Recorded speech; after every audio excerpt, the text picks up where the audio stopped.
There's so many things that can be done for the better in this country, and we just continue along these lines. And it started with the phony Russia collusion matter, now the phony obstruction. Mr. Mueller, is it not true that you have an example after an example in this report of President Trump's obstruction? Isn't that true, Mr. Mueller? Read page 38, paragraph 3. Read it out loud, please. Well, Mr. Mueller, what do you call that? And Mr. Mueller, isn't it true that if the president wasn't president, that you would have indicted him? Isn't that true, Mr. Mueller?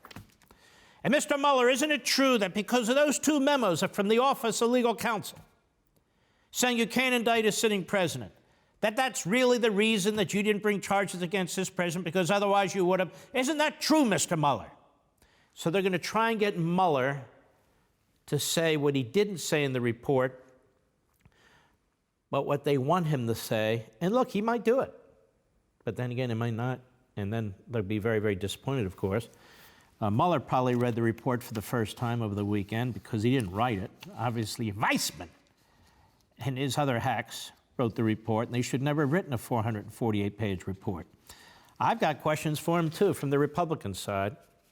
But he might say, I said I'm only answering questions within the 4 corners of the report, and now the Attorney General of the United States himself has said, stick to the report. So I can't answer questions about what's not in the report. He could do that, you know. For all this and much more, sign up for Levin TV.